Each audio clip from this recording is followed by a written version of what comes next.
এখন তো কাঁঠালের সিজন, অনেক বেশি কাঁঠাল খাওয়া হয়। কিন্তু কাঁঠাল খেলে যে বিচিগুলো হয়, এই বিচিগুলো আর খাওয়া হয় না। বিচিগুলো ফেলে রাখা হয়, কারণ এগুলো অনেক প্রসেসিং করে খেতে হয়। তাই ঝামেলার কারণে অনেকেই এই বিচি নষ্ট করে ফেলেন। আর নষ্ট করা চলবে না। আমি আজকে যে দুইটা প্রসেসিং দেখিয়ে দেব, আপনারা যদি এভাবে কাঁঠালের বিচিগুলো রেখে দেন তাহলে সারা বছর খেতে পারবেন। আর একদম নষ্ট হবে না, অপচয় হবে না, খেতেও ভালো লাগবে। খুবই সহজ একটা পদ্ধতি, 1 ঘন্টা কষ্ট করলে সারা বছরের জন্য সংরক্ষণ হয়ে যাবে। আসসালামু আলাইকুম, কেমন আছেন সবাই? আশা করি ভালো আছেন। আলহামদুলিল্লাহ, আমিও ভালো আছি। আমি এখানে অনেকগুলো কাঁঠালের বিচি নিয়ে নিয়েছি।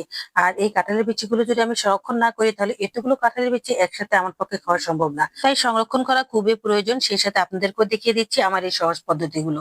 তো যাই হোক, আমি এখানে যে কাঁঠালের বিচিগুলো বেছে নিয়েছি সেগুলো কিন্তু ফাটা না। উপর থেকে যে বাকলটা ফেটে যায় ওই কাঁঠালের বিচি হলে হবে না। যেগুলো একদম ফাটবে না সেগুলোই নিতে হবে। আমার কাছে এখানে সবগুলো বিচি একদম ফাটা না।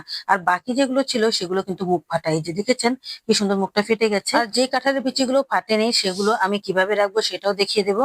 আগে আমি এগুলোর একটু ব্যবস্থা করি। তো যাই হোক, তারপর আমি ফাটা বিচিগুলো সবগুলো একটা প্রেসার কুকারে নিয়ে নিয়েছি। আর এখন আমি ভালো করে এগুলো ধুয়ে নিয়েছি। যেহেতু পরে আর আমার ধোয়ার কোনো চান্স থাকবে না, তা আমি একবারে ধুয়ে নিলাম। আর তারপর সিদ্ধ বসিয়ে দিয়েছি। আর এবার আসি, আমি যে মুখ ফাটানা বিচিগুলো নিয়েছি সেগুলোকে এখন কিভাবে রাখি। দেখেন, প্রথমে আমি একটা শপিং ব্যাগ নিয়ে নিয়েছি। তার মধ্যে বিচিগুলো ঢেলে দিয়েছি। আমরা আসলে মার্কেটে যে কাপড় চোপড় কেনার জন্য যে শপিং ব্যাগ গুলো আমাদেরকে দেয়, ওই ব্যাগ গুলোই হলে হবে। তো যাই হোক, তারপর আমি ভালো করে একটা গিঁট দিয়ে নিয়েছি। এখানে কোনো রকম বাতাস থাকতে পারবে না। তার উপর দিয়ে আবার আরেকটা পলিথিন দিয়ে সুন্দর করে আমি আবার গিঁট দিয়ে নিয়েছি। ব্যাস হয়ে গেল, একদম পারফেক্ট। এভাবে যদি আপনি রেখে দেন এই মুখ ফাটানা বিচিগুলো, তাহলে কিন্তু বছরের পর বছর থাকতে পারবে, কোনো রকম নষ্ট হবে না, শুকিয়েও যাবে না। অনেকেই আছেন কাঁঠালের বিচি রান্না পছন্দ করেন না, ভিজে খেতে পছন্দ করেন। তাদেরকে এভাবে ভেজে দিতে পারবেন, কোনো রকম নষ্ট হবে না, খেতেও ভালো লাগবে। আর এই বিচিগুলো কিন্তু নরমাল ফ্রিজে ডেস্কের ভিতরে রাখলেই হবে। আর তারপর আসি এবার যে মুখ ফাটা বিচিগুলো আছে সেগুলো সংরক্ষণ পদ্ধতিতে। এই তো আমি সিদ্ধ করে নিয়েছি, একদম সিদ্ধ হয়ে গেছে। আর এখন আমি বিচিগুলোকে আলতোভাবে ছুলে নিচ্ছি। একদমই আলতোভাবে ছোলা যায়, কোনো রকম অসুবিধা হয় না। কারণ বিচিগুলো যেহেতু সিদ্ধ হয়ে গেছে, খোসাগুলো এমনিতেই ছাড়িয়ে আসছে।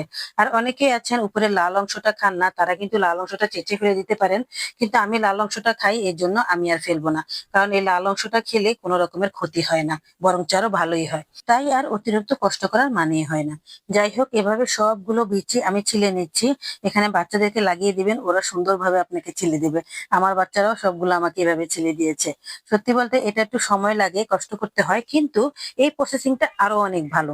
কারণ এটা আপনি যখন তখন ব্যবহার করতে পারবেন, যখন তখন সবজির সাথে দিতে পারবেন, যখন তখন রান্না করে খেতে পারবেন, কোনো রকম অসুবিধা হবে না। আর বিচিগুলো যদি আপনি গোটা গোটা রাখতে না চান তাহলে এভাবে ছুরি দিয়ে মাঝখানে একটা ফালি দিয়ে রাখতে পারেন, তাহলেও ভালো হয়। আর এই বিচিগুলো একদমই নগদ ভাবে রান্না করা যায়, কোনো রকম ধুতে হবে না, কিছুই করতে হবে না। আর এখন আমি এই বিচিগুলো কিভাবে রাখছি সেটাও দেখিয়ে দিচ্ছি। এই তো আমি একটা পলিথিন নিয়ে নিয়েছি, পরিষ্কার পলিথিন। আর এখানে আমি বিচি সবগুলো রেখে দিচ্ছি। আপনারা চাইলে একটা জিপলক ব্যাগেও রেখে দিতে পারেন, কিন্তু কোনো রকম বাটিতে রাখবেন না, কারণ বাটিতে যে কোনো সময়টা হাওয়া ঢুকবে, এতে করে এই বিচিগুলো নষ্ট হয়ে যাবে। এবার আমি ডিপ ফ্রিজে রেখে দেবো। এটা হচ্ছে ডিপ সংরক্ষণ পদ্ধতি। আর এই পদ্ধতিটা আমার কাছে বেশি ভালো লাগে, কারণ আমি এটা যখন ইচ্ছা তখনই রান্না করতে পারি। আর এভাবে রেখে দিয়ে যখন দেখবেন বরফ হয়ে গেছে তখন কি করবেন? তখন সবগুলো আবার বের করে ছুটাবেন কিভাবে, এটাও আরেকটা টেনশন। তো যাই হোক, তার পদ্ধতিও দেখিয়ে দিচ্ছি। যখনই শক্ত হয়ে যাবে তখন এভাবে বের করে একটা বলদিস্তার হাতল দিয়ে একটু বাড়ি দিলে বাস দেখবেন ঝুরঝুরা হয়ে ছুটে গেছে একটার গায়ে থেকে একটা। তখনই বাস একদম মানে পারফেক্ট হয়ে গেছে। এখন আর কোনো সমস্যা নেই, এখন যতটুকু প্রয়োজন অতটুকু নিয়েই ব্যবহার করতে পারবেন। আমার প্রত্যেকটা সংরক্ষণ পদ্ধতিগুলো আমি দেখাই, আর তার সাথে আমি ব্যবহার প্রণালীও বলে দিই। কারণ সংরক্ষণ করলেই হবে না, ব্যবহার জানতে হবে। ব্যবহার না জানলে আপনি সংরক্ষণ করে পরে ওগুলো ফেলে দিতে হবে। যাই হোক, কাঁঠালের বিচি সংরক্ষণের দুইটা পদ্ধতি দেখিয়ে দিয়েছি। আপনারা অবশ্যই কমেন্টে বলবেন আপনাদের কাছে কোনটা বেশি ভালো লেগেছে। ভালো থাকবেন সবাই, আজ এ পর্যন্তই।